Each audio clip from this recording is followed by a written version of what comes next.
اگر آپ کے بچے میں اعتماد کی کمی ہے، سیلف کانفیڈنس کی کمی ہے، تو ہو سکتا ہے کہ اس کو نصیحتیں بہت زیادہ کی جا رہی ہوں اور حوصلہ افزائی نہ کی جا رہی ہو۔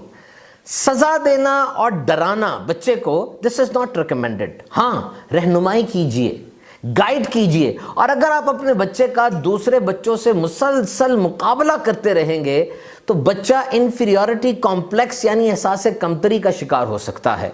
بلکہ آگے بڑھیے، بچے کی چھوٹی چھوٹی کامیابیاں نکال کر ڈھونڈ کر اس کی بھرپور حوصلہ افزائی کیجئے۔ آئیے میں آپ کو بچے کی تربیت کا بہترین وقت بتاتا ہوں، the best moment۔ اور یہ وہ وقت ہے جب بچہ غلطی کرتا ہے، mistake, you need to capitalize on it۔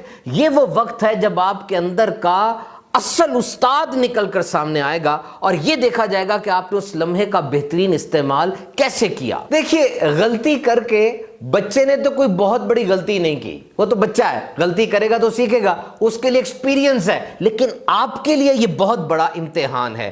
These are the happy accidents, these are the teachable moments۔ یہ وہ وقت ہے جب آپ کا بچہ کوئی نیا لیسن آپ سے لے کر سیکھ سکتا ہے۔ بس اس وقت آپ نے بچے کی اس انداز سے اصلاح کرنی ہے جیسے گیلے سیمنٹ پر کچھ لکھا جاتا ہے اور پھر وہ ہٹتا نہیں ہے، اور اس کے اندر حوصلہ پیدا ہو جائے، آپ کی اصلاح ایسی ہو اور وہ ہر بات آپ سے شیئر کرے۔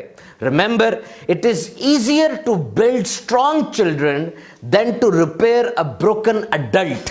کسی ٹوٹے ہوئے بڑی عمر کے آدمی کو جوڑنا شاید یہ کافی مشکل کام ہو، لیکن اگر ایک بچے پر آپ تھوڑی سی محنت کرتے ہیں، توجہ کے ساتھ اس کی اچھی تربیت کر دیتے ہیں، تو ہو سکتا ہے اس کی زندگی سنور جائے اور مستقبل کے لیے وہ ایک بہترین انسان بن جائے۔